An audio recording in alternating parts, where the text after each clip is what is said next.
Evil Dead is turning 40, and it is the quintessential cabin in the woods movie.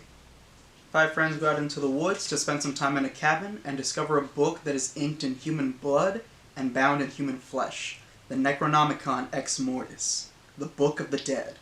After accidentally reciting a passage, unseen forces are summoned, and one by one they are attacked, possessed, and killed, rinse and repeat. Only Ash is left alive and struggles to survive the night, while also attempting to either save or destroy his friends, or what's left of them.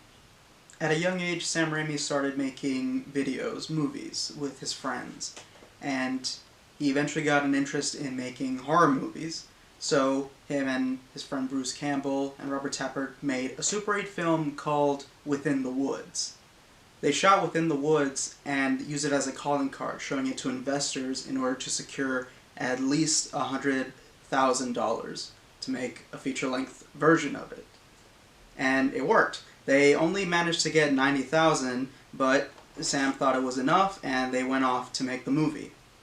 It was shot in a real cabin, so both the cast and crew had to work for weeks trying to just renovate it, clean it out, take out all the waste that they found in there, fix it up, bring stuff in, and the whole shoot was a nightmare, according to everybody who was there. These were people in their 20s. They were like 20, 21, and they had no real prior filmmaking experience. So when you watch the movie and you see all these people getting hurt, getting hit in the head, getting scratched, getting poked, jammed, anything, it's all real. There was no safety on set. They just hoped for the best and got away with what they could. The movie was shot in the winter of 1980, and almost a year later premiered on October 15th of 1981 at the Redford Theater in Detroit, Michigan. It was a small premiere, but it got Sam Raimi hyped, and he thought of maybe touring the country with the movie and get attention through word of mouth. But luckily enough, producer Irvin Shapiro saw the movie, caught his attention, and was able to secure them a spot in the 1982 Cannes Film Festival. It played at the film festival, and that's where it caught the attention of Stephen King, who saw it, loved it, raved about it, and that's really where the movie got most of the attention. People saw like, oh, Stephen King liked this, let's go check it out.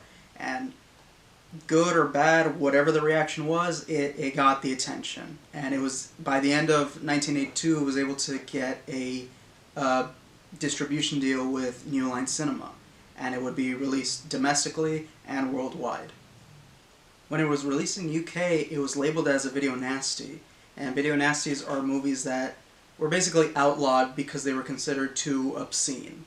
So Evil Dead was actually brought into court, and Sam Raimi was asked to defend it, but within watching it with that crowd, he felt embarrassed, and he just felt that the movie was so inexcusable. It's violent, it's gory, it's grotesque, just because he wanted to make it as shocking as possible. And he just couldn't defend a lot of the scenes, a lot of the choices in the movie. The premise of Evil Dead isn't anything necessarily new. It's very basic, almost too basic, but what makes it so enjoyable and captivating is just the mythology behind it. It took the Necronomicon, something that was already prevalent in literature, and just used it to its advantage.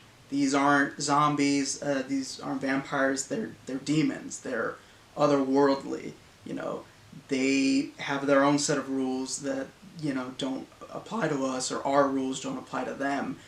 They can do anything they want to us. They can torture us, they can do whatever. And that's very terrifying, to be in a cabin, secluded, and these horrible things are happening to you, and you just can't understand it. It's beyond your comprehension.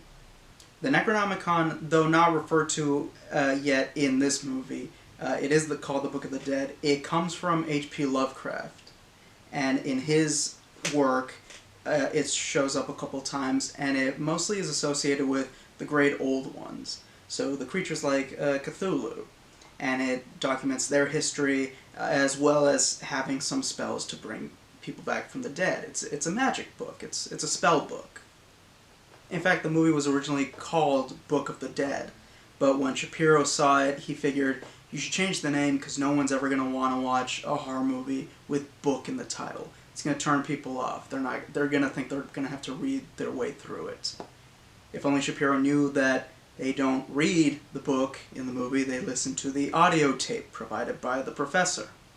I saw this movie at a young age. I was maybe about 12, barely getting into horror, and seeing this movie, I was never grossed out by it. The gore never freaked me out, but it did interest me just because of how they made that. A lot of it was made with latex, food coloring, milk. When you see some dismembered body parts, like the arms and the legs, those were hollowed out props, and they would put fish in them so that the fish would move around and it looks like the leg or the arm, whatever it is just twitching on its own. And I thought that was kind of cruel. Couldn't do that today, but these people had little to no money to do it. But I thought it was very effective, very ingenious filmmaking. There was a documentary I saw on Special Features where director Eli Roth was being interviewed, and he told his first time watching it. He was in college with some friends. They were watching it in the middle of the day, and they had to stop it. They had to take a break because it was too much for them. So they paused the movie at noon, and just had to go outside to take a breath. And I thought that was so funny that I was watching this movie at 12 years old, totally unaffected by it. Years later, when I was in college, I saw Eli Roth's first movie, Cabin Fever, in the middle of the day, and I had to stop it because it was too much for me.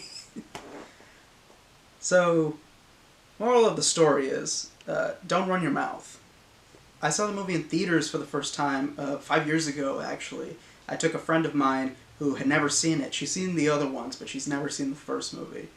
So we went to the theater downtown. They were having this Halloween cult series going on. So they showed the movie, and right before it started, I went to her and said, "Oh, there's this really graphic tree rape scene. Sorry to just dump it on you last minute, but that's gonna happen." And she's like, "Okay." After the movie, I asked her what she thought, and she said, "It was too goofy, I couldn't be offended." And it's okay, fair enough, the effects can be kind of cheesy, but compared to when I've seen it with other people, people react differently to it. I saw it with a group of friends one time, and during that scene, a couple of them left. They actually left me alone. I've seen it with other groups of friends. Last Halloween we had a showing, and we were actually supposed to go see it this year. There was a 40th anniversary showing. Sadly, we couldn't make it, but what we did do was just hang out at one of my friend's apartments, got some food, and we just checked it out. You had it! I don't know, I wouldn't want to go to a cabin in the woods to fuck my girlfriend and bring my sister.